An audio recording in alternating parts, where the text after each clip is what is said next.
मैं तो अकेले ही चला था राह मंजिल की तरफ। मैं तो अकेले ही चला था राह मंजिल की तरफ, लोग मिलते गए कारवां बनता गया। दोस्तों, स्वागत है आप सभी का। मेरा नाम आदिल खान है और मैं डियर सर एजुकेशनल प्लेटफॉर्म का को फाउंडर हूँ। जितने भी कॉम्पिटिटिव एग्जाम हो सकते हैं वो सब मैंने क्वालिफाई किए हुए, जैसे कि सीटेट, केवीएस और एनवीएस। और मैं एक प्रोफेशनल टीचर हूँ, qualified certified by central government. आज मैं यहाँ पर आपके लिए हूँ, आपके सामने हूँ, आपको बताने के लिए कि किस तरीके से मैं यहाँ तक पहुँचा हूँ। आज हमारे चैनल के साथ 40 लाख से ज़्यादा बच्चे जुड़े हुए हैं जो हमारे थ्रू एजुकेशन पा रहे हैं। तो ये सब मैंने कैसे एक नॉर्मल ज़िंदगी से आके उठ के यहाँ पर ये सब कैसे किया, वही सब मैं आज आपके साथ यहाँ पर शेयर करने जा रहा हूँ। तो बहुत ध्यान से आप मुझे सुनेंगे। तो दोस्तों, मेरी कहानी की शुरुआत होती है एक दिल्ली के शाहदरा इलाके से, जो कि बहुत ही, अगर मैं एजुकेशन की बात करूँ तो बहुत ही उसको पिछड़ा हुआ माना जाता है। वहाँ पर एजुकेशन की आज भी स्टूडेंट्स के अंदर इतनी अवेयर नहीं है कि हमें क्या करना है, कैसे करना है। तो हम भी नॉर्मल स्कूल के, जैसे कि आप सब पढ़ते हैं नॉर्मल स्कूल में, हमने 10th तक पढ़ी। अब 10th क्लास आपके लिए एक ऐसा साल होती है जहाँ पर आपको अपनी लाइफ डिसाइड करनी होती है, क्योंकि आपके आगे 3 रास्ते होते हैं कि आपको आर्ट्स लेनी है, आपको कॉमर्स लेनी है, आपको साइंस लेनी है। अब यही रास्ता आपकी आगे की पूरी लाइफ डिसाइड करता है। तो यहाँ पर अब यहीं पर आपको ये भी सोचना पड़ता है कि आपको आगे जाकर बनना क्या है, क्योंकि यहीं से फिर आप उसके अकॉर्डिंग अपनी स्ट्रीम को चूज़ करेंगे। तो मेरा बचपन से ही ये इच्छा थी कि मैं टीचर बनूं, क्योंकि मैं देखता था जो मेरे फादर हैं, मेरे जो पापा हैं, वो सुबह जॉब पर जाते थे जब हम स्कूल जाते थे, और उसके बाद वो पूरे दिन पूरी शाम को घर आते थे। लेकिन जो अगर मैं देखता टीचर्स जो हैं वो क्या करते थे, वो हमारे साथ ही स्कूल के लिए, मतलब जब छुट्टी होती थी साथ में वो घर के लिए निकल जाते थे। तो मैंने देखा कि मतलब टाइमिंग का इतना ज़्यादा डिफरेंस है। लेकिन अगर मैं यहाँ पर कमाई की बात करूँ तो टीचर की जो है वो कमाई कहीं ज़्यादा होती है। तो वहाँ से भी मुझे एक मोटिवेशन मिला कि टीचर बनना जाए। दूसरा जो मेरे साथ इंसिडेंट हुआ वो ये हुआ कि जब 10th क्लास के बोर्ड एग्जाम आने वाले थे, तो मेरे जो फ्रेंड्स थे, हम सब मिलकर तैयारी करते थे लास्ट में। तो मेरे फ्रेंड जो थे उन्होंने लास्ट टाइम पे ट्यूशन छोड़ के मेरे साथ ही पढ़ना शुरू कर दिया था। तो उन्होंने ये कहा था कि मतलब यार तेरा ना पढ़ाने का, मतलब समझाने का तरीका अच्छा है। तो वहाँ से मुझे लगा कि हाँ, मैं चीज़ों को या सब्जेक्ट्स को या स्पेशली मैथ को अच्छे से समझा सकता हूँ। तो वहाँ से मैंने सोचा कि यार अब तो मैथ का टीचर ही बनना है। अब मैथ का टीचर बनना है तो मुझे मैथ्स आगे लेनी पड़ेगी। तो फिर इसी वजह से मैंने कॉमर्स स्ट्रीम चूज़ करी आगे 11th और 12th पढ़ने के लिए। अब 12th क्लास हमने जैसे तैसे पास कर ली, मैथ में अच्छे मार्क्स आए, जैसे कि मैथ में इंटरेस्ट था ही। अब आगे सवाल उठता है कि टीचर बनने के लिए क्या करना पड़ेगा। तो टीचर बनने के लिए जब पता करा तो ये पता लगा कि टीचर बनने के लिए कुछ कोर्सेज होते हैं, जैसे कि ईटीई, जेबीटी या फिर डाइट उसको बोला जाता है। तो वो कोर्स करना पड़ेगा। अब उसके लिए हमने फॉर्म भर दिया, एंट्रेंस की तैयारी करी, बहुत लगन से, बहुत मेहनत से तैयारी करी, पहले अटेम्प्ट में ही उसका एंट्रेंस भी निकाल दिया। अब उसके बाद एडमिशन हो गया, 2 साल अच्छे से ट्रेनिंग हुई वहाँ पर। लेकिन अब हमें लगा हम तो टीचर बन गए। वहाँ पर एक ट्विस्ट आया दोस्तों। ट्विस्ट यह आया कि वहाँ पर से तो टीचिंग करियर की शुरुआत हुई थी, मतलब जब सिर्फ हमारा कोर्स कंप्लीट हुआ था, टीचर तो बनना भी बाकी था, मतलब जॉब लेना भी बाकी था। अब वहाँ पर जब कोर्स कंप्लीट हो गया, उसके बाद ये पता लगा कि आपको एक सीटेट नाम का एग्जाम भी क्वालिफाई करना होता है, जो कि सर्टिफाइड करता है आपको कि आप एक टीचर हैं। ठीक है, टीचिंग एलिजिबिलिटी टेस्ट उसको बोला जाता है। तो वहाँ पर अब आपको वो भी क्लियर करना पड़ेगा। तो उसके लिए फिर हमने फॉर्म भरा और उसकी भी तैयारी की। जो पहले अटैम्प्ट में ही मैंने सीटेट भी क्वालिफाई कर लिया बहुत अच्छे मार्क्स से। तो अब यहाँ पर मैं बिल्कुल तैयार हो गया, बिल्कुल सर्टिफाइड हो गया कि अब मैं एक सरकारी स्कूल के अंदर जाकर पढ़ा सकता हूँ, जॉब ले सकता हूँ। लेकिन और लोगों ने कहा भी ऐसी था कि बहुत आसान है, आप ईटी कर लीजिए, सीटेट क्वालिफाई कर लीजिए, जॉब आपके हाथ में है। लेकिन दोस्तों इतना आसान नहीं होता रियल लाइफ में। अब यहाँ पर जॉब तो दूर, जॉब कहीं से कहीं तक भी नज़र नहीं आ रही थी। मतलब 50,000 की अगर मैं जॉब की बात करूँ, गवर्नमेंट एग्जाम की या गवर्नमेंट टीचर की जो सैलरी होती है नॉर्मल, तो 50,000 से दूर 5,000 की जॉब के भी लाले पड़ गए थे। ऐसा भी एक वक्त आया मेरा। तो यहाँ पर कई सारी प्रॉब्लम्स आई मेरे सामने। तो अब मैं क्या करूँ, क्योंकि मेरे पास करने को कुछ भी नहीं था, कोई ट्यूशन नहीं था, कोई जॉब नहीं थी, घर का प्रेशर है, फाइनेंशियली भी घर को सपोर्ट करना है, क्या क्या कर सकता था मैं। तो मैं बहुत ढूंढा, मैंने हर एक स्कूल में, आप यकीन कीजिए मैंने अपने इलाके का, अपने पूरे इलाके का एक भी प्राइवेट स्कूल नहीं छोड़ा जहाँ पर मैंने अपना रिज्यूम ना दिया हो कि सर मुझे रख लीजिए। लेकिन दोस्तों जैसा कि होता है कि जब वक्त पूरा होता है तो कोई भी साथ नहीं देता, परछाई भी आपका साथ छोड़ देती है। यही मेरे साथ भी कुछ हुआ। किसी भी स्कूल ने मुझे रखने के लिए अलाउ नहीं किया, मतलब कि सबने मना कर दिया कि अभी हमें ज़रूरत नहीं है, या फिर हम मेल टीचर को नहीं रखते, या किसी ने अगर करा भी तो वहाँ पर सैलरी इतनी ज़्यादा कम थी, बहुत ही कम, मतलब बिल्कुल ना के बराबर आप समझ सकते हैं। अब क्या करा जाए। तो इसी परेशानी में मेरे कई महीने गुजर गए, जॉब नहीं लग रही है, घर का भी प्रेशर है, कुछ करने को नहीं है, देर से मतलब देर तक जागते रहना, टेंशन में, वो भी सुबह, तो यही सब। अब इसी बीच मेरे एक स्कूल के टीचर मुझे मिलते हैं और वो मुझसे, मैं उनको बताता हूँ कि सर ऐसे ऐसी प्रॉब्लम आ रही है, मैंने सब कुछ कर लिया है, क्वालिफाइड हूँ, एलिजिबल भी हूँ, सब कुछ है, लेकिन जॉब नहीं लग रही है, तो अगर कुछ भी हो सकता है मेरे लायक मुझे बताइएगा। तो उन्होंने फिर कुछ दिन बाद मुझे कॉल किया और बताया कि एक ट्यूशन है आपके लिए। तो वहाँ से एक उम्मीद की किरण जागी। लेकिन दोस्तों बात सुनिए आगे, ट्यूशन में भी ट्विस्ट है। ट्यूशन कैसा था, ट्यूशन मेरे घर से आधे घंटे की दूरी पर था, मतलब मुझे वॉकिंग डिस्टेंस में मुझे पैदल आधे घंटे चल के जाना पड़ता था और थर्ड फ्लोर पर चढ़ के जाना पड़ता था। तो मई जून की गर्मियों की छुट्टियों में ट्यूशन में गया, आधे घंटे चल के जाता था, 3 मंजिल चढ़ता था, फिर उनको 2 घंटे पढ़ाना पड़ता था मुझे, 2 बच्चे थे, उनको 2 घंटे पढ़ाता था, 1-1 घंटे अलग अलग, फिर वहाँ से उतर के मुझे घर आना पड़ता था क्योंकि और कोई ट्यूशन था नहीं मेरे पास। तो जब मैं 1 महीने के लिए आधे घंटे चल के धूप में 3 मंजिल चढ़ के उनको 2 घंटे पढ़ा कर वापस आता था, जब मैं 1 महीने तक रोज़ ये करता था, तो उसके बाद सिर्फ और सिर्फ मुझे 1500 रुपये मिलते थे। जी हाँ दोस्तों, यकीन मानिए सिर्फ 1500 रुपये मुझे 1 महीने के इतना सारा काम करने के मिलते थे। लेकिन मैं रुका नहीं, और यही आपको करना है दोस्तों। अगर मैं डू एंड डोंट्स की बात करूं कि आपको क्या करना है, आपका अगर कोई बड़ा लक्ष्य है तो आपको उसका वेट नहीं करना कि मुझे वही चाहिए, वही मिलूंगा तो लूंगा। आपको छोटे से शुरुआत करनी पड़ेगी, ठीक है।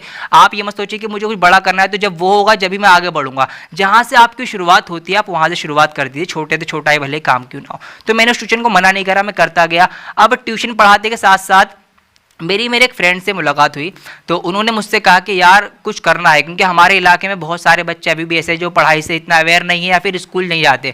मतलब वहाँ पर अगर कोई 12 पास भी कर ले जाए तो ये बहुत बड़ी बात है कि उसने 12वीं पास कर ली। तो ऐसा माहौल है, वहाँ के बच्चों को अगर हम अवेयर कर सकते हैं तो किस तरह से करा जाए। तो यहाँ पर ये डिसाइड हुआ मेरे दोस्त ने और मैंने मिलकर ये सोचा कि हम क्या करेंगे, कुछ एजुकेशनल वीडियोज़ बनाते हैं, मतलब ज़्यादा से ज़्यादा बच्चों तक हम किस तरीके से पहुँच सकते हैं। तो हमने ये सोचा, ये हमें आइडिया है कि अगर हम YouTube के ज़रिए वीडियोस बना के उनको शेयर करेंगे तो हम ज़्यादा से ज़्यादा बच्चों तक पहुंच सकते हैं। तो इसी डिस्कशन में मेरे दोस्त से कहा कि मेरे पास कुछ ऐसी शॉर्ट ट्रिक्स हैं, अगर वो शॉर्ट ट्रिक्स मैं बच्चों को बता सकूं या बच्चों तक पहुंच जाए तो उनको काफ़ी हेल्प हो जाएगी, उन बच्चों को काफ़ी मदद मिल जाएगी उससे। तो हमने यहाँ से सोचा कि चलो एक काम करते हैं, यूट्यूब पर एक चैनल बनाते हैं और उस चैनल पर वो शॉर्ट ट्रिक्स की वीडियो बना के डालेंगे और फिर सबको शेयर करेंगे, ताकि ज़्यादा से ज़्यादा बच्चे जो हैं हमारे से मतलब ये वीडियोज़ जो है सीख सकें, इससे शॉर्ट ट्रिक्स से फ़ायदा उठा सकें।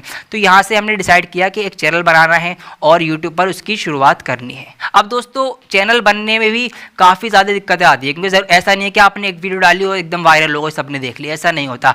पहली वीडियो डालते हैं कुछ नहीं होता। और वीडियो हमने कहाँ बनाई थी इसका भी अगर मैं आपको बताऊँगा तो आपको बिल्कुल भी बिलीव नहीं होगा।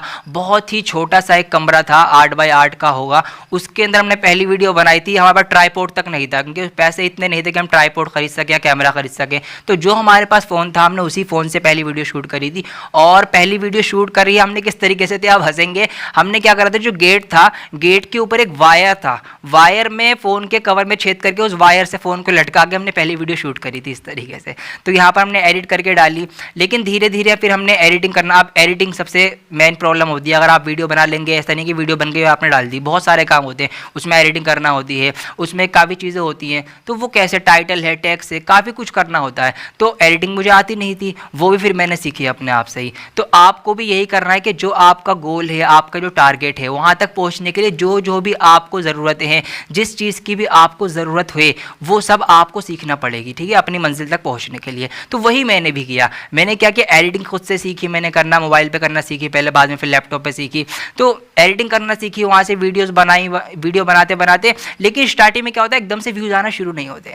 अब DSSB का एग्ज़ाम आता है, ठीक है, मैंने खुद भी तैयारी करी थी, इसकी क्वालिफाइड भी हूँ। तो जब वो एग्ज़ाम आता है तो मैंने सोचा कि अगर मैं DSSB के ओरिएंटेड वीडियोस बनाऊं तो फिर जो बच्चों की मेन नीड है, मतलब DSSB एग्जाम वाले जो स्टूडेंट्स हैं, उन तक वीडियो पहुंच जाएंगी। तो दोस्तों यही हुआ कि जब मैंने DSSB की वीडियोस बनाना स्टार्ट करी, जो मैं पढ़ता था, खुद से तैयारी करता था, वही मैं वीडियो में शेयर कर देता था। तो वहाँ से वीडियोज़ के व्यूज़ बढ़ना स्टार्ट हो गए। तो वहाँ से हमें एक रास्ता मिला कि हाँ, हमें एग्ज़ाम के स्टूडेंट्स के लिए काम करना है और जो एग्ज़ाम के स्टूडेंट्स हैं हमें उनके लिए वीडियोस बनानी है, शॉर्ट ट्रिक्स प्रोवाइड करवानी है। तो वहाँ से हमने फिर ये सफ़र शुरू कर दिया और आज अगर मैं आपको बताऊँ तो हमारा चैनल सबसे कम वीडियोज़ के साथ सबसे ज़्यादा सब्सक्राइबर वाला चैनल है। मतलब ये रिकॉर्ड हमारे पास ये कि सबसे कम वीडियोज़ में एक ऐसा एजुकेशनल टीचिंग चैनल है जिसके सबसे ज़्यादा सब्सक्राइबर्स हैं। Thank you. और अब यहाँ पर एक बात और, यहाँ पे हम नहीं रुके। आज जब मैं 50,000 की जॉब की भी तैयारी कर रहा था और मुझे उस टाइम 5,000 की भी जॉब नहीं मिल रही थी, लेकिन आज मैंने अपने गोल को माइंड में रखते हुए कि मुझे ये चीज़ करनी है और उसमें मैंने मेहनत करते करते आज सिर्फ 3 साल में ही मैंने लाखों रुपये का अपना जो प्लेटफॉर्म है तैयार कर दिया है। और बहुत सारी ऑल ओवर इंडिया, बल्कि मैं कहूँगा हर स्टेट्स के अंदर हमारी वीडियो दिखाई जाती है। इनफैक्ट इंडिया से बाहर भी जो हमारी नेबर कंट्रीज़ हैं, ठीक है, बांग्लादेश, नेपाल, भूटान, श्रीलंका, इन सब के अंदर भी हमारी वीडियो से बच्चे फ़ायदा उठा रहे हैं। तो इसमें मुझे प्राउड फील होता है कि हम एज एन इंडियन में दूसरी कंट्रीज़ की हेल्प कर रहा हूँ, वहाँ के बच्चों को मैं एजुकेट कर रहा हूँ। तो मतलब जो मैं चाहता था उससे बेटर ही मुझे मिला है, सिर्फ और सिर्फ इस वजह से क्योंकि मैंने अपना जो गोल है उस पर मैंने ध्यान रखा मुझे करना क्या है। अब जहाँ पर मुझे एक जॉब भी नहीं मिल रही थी और आज मुझे उस जॉब की ज़रूरत भी नहीं है, सर बताऊँ, गवर्नमेंट जॉब की, ठीक है, क्योंकि मैंने इतना कुछ अचीव कर लिया है अपने इस प्लेटफॉर्म से। और अब मेरी यही कोशिश है कि मैं यहाँ भी नहीं रुकूंगा, इस चैनल को और आगे लेकर जाकर ऑल इंडिया पर इसको रिप्रेजेंट करूंगा ताकि हमारे देश में भी आगे आए। और जो मेरे जैसे बच्चे हैं जो हमारे जैसे इलाकों से आते हैं, कुछ करना चाहते हैं, या उनको प्रॉपर सोर्स या गाइडेंस नहीं मिलती, जैसे कि मुझे भी नहीं मिली थी दोस्तों। मिडिल क्लास में नॉर्मल यही होता है क्योंकि हमारे पेरेंट्स जो है इलिटरेट होते हैं, उनको इतना नहीं पता होता कि आपको क्या करना है, कहाँ जाना है। तो मेरे पेरेंट्स ने मुझसे यही कहा था, बेटा देख हमें तो नहीं पता, ठीक है, क्या क्या कोर्सेज होते हैं, क्या पढ़ाई होती है, जो तुझे सही लगे तू वो कर। तो वही मुझे सही लगा। सबसे पहले मैंने अपना पैशन पहचाना कि मुझे क्या करना है, मुझे टीचर बनना है। और कोशिश करें 10th क्लास तक आते आते आप ये पहचान ले तो बढ़िया है, क्योंकि उसके बाद अगर मान लीजिए आपको कुछ और करना था, आपने साइंस ले लिया, आपने कॉमर्स ले ली, तो फिर आपका वो टाइम वेस्ट होगा, फिर आप वहाँ छोड़कर कुछ और करेंगे तो ऐसा कुछ फ़ायदा नहीं है करने का। तो बेटर ये है कि आप सबसे पहले अपना पैशन पहचानें। और हाँ दोस्तों, एक बात तो रही गई, वो भी आपको बताता हूँ। जब हमने इस चैनल की स्टार्टिंग की थी तो वहाँ पर क्या हुआ, जब लोगों, हमारे जो फ्रेंड सर्कल होता है सबको पता होता है कि अब ये कुछ कर रहे हैं, तो जब लोगों ने देखा कि ये तो एजुकेशनल वीडियोस बना रहे हैं, तो कुछ फ्रेंड जो बहुत क्लोज फ्रेंड जिनको मैं कह सकता हूँ, वो हमारे पास आते हैं, कहते हैं यार तुम क्या कर रहे हो, ये पढ़ाई की वीडियो नहीं चलती आजकल, कौन देखता है पढ़ाई, कोई नहीं देखता, कुछ प्रैंक बनाओ, कुछ कॉमेडी वीडियोज़ बनाओ, प्रैंक करो, जाके प्रैंक चलते हैं, कॉमेडी वीडियोज़ देखी जाती है, उन पर भी ज़्यादा आते हैं, इससे कुछ नहीं होगा पढ़ाई से। तो दोस्तों आपको ये भी ध्यान रखना है कि आप जिस चीज़ में एक्सपर्ट हैं, जिस चीज़ को जो चीज़ आपको अच्छे से करना आती है, आप वो कीजिए। अगर मैं आज उनकी बात मान लेता, उनकी बातों में आ जाता, और सच में ट्रेंड था भी उस time, video comedy video prank चलते थे जिस टाइम हमने एजुकेशनल में जा रहे थे। मतलब कई बार हमें भी लगा कि क्या हम सही जा रहे हैं, क्योंकि दुनिया जा रही है कॉमेडी में, हम जा रहे हैं एजुकेशन, मतलब सबसे बिल्कुल लीक से हटकर। लेकिन हमने सोचा कि हम एक्सपर्ट ही एजुकेशन में है तो फिर हम कॉमेडी में क्यों जाएं। तो यही सोच है। तो शायद मैं ये सोचता हूँ कि आज एजुकेशन की बदौलत मैं यहाँ पर हूँ। अगर मैं उस टाइम दोस्तों की बात मैंने मान ली होती और हम कॉमेडी या फिर प्रैंक वगैरह में चले गए तो शायद आज हम यहाँ पर नहीं होते जहाँ पर आज हैं। तो आपको क्या सीखना है, आपको ये सीख लेनी चाहिए इससे कि जो भी आप जिस चीज़ में, जिस फील्ड में एक्सपर्ट हैं, जो काम आप सबसे बेटर कर सकते हैं, आप उसी फील्ड में आगे बढ़िए। आपको भेड़ चाल चलने की ज़रूरत नहीं कि सब कॉमेडी कर रहे हैं तो आप भी कॉमेडी करेंगे। आपके अंदर जब वो चीज़ है ही नहीं तो आप कहाँ से करेंगे, ठीक है। तो ये चीज़ आपको ध्यान रखनी है कि जिस चीज़ में आप एक्सपर्ट हो आपको वही चीज़ आगे करनी है, उसी में आपको आगे जाना है। तो दोस्तों इसी के साथ मैं अपनी एक कहानी यहाँ पर समाप्त करता हूँ और मैं उम्मीद करता हूँ कि आपको बहुत सारी चीज़ें सीखने को मिली होंगी कि क्या आपको करना है, आपको कैसे अपना पैशन पहचानना है, कैसे आपको दुनिया की बातों में ना कर अपने दिल की और अपने एक्सपर्टाइज की सुननी है। मतलब जिस चीज़ में आप एक्सपर्ट हैं आपको उसमें जाना है, वो चीज़ आपको चूज़ करनी है और आपको थकना नहीं है, हारना नहीं है, डरना नहीं है। बस जो आपने गोल डिसाइड कर लिया है उसकी तरफ बढ़ने के लिए, उसको अचीव करने के लिए जो कुछ भी आपको करना पड़े वो सब करिए। मुझे एडिटिंग नहीं आती थी, मैं एडिटिंग करता हूँ, ठीक है। मुझे कैमरा चलाना नहीं आता, आज सब कुछ एडिटिंग, वीएफएक्स या जो भी कंटेंट राइटिंग सब कुछ हमारे अंडर में ही होता है, आज सब कुछ प्रोफेशनली होता है। तो दोस्तों यही है कि आपका जो गोल है उसके हाईएस्ट लेवल तक आप जाएं और जो भी आपके डिस्ट्रैक्शंस आते हैं आप उनको साइड में रखते हुए अपने गोल की तरफ चलते रहें।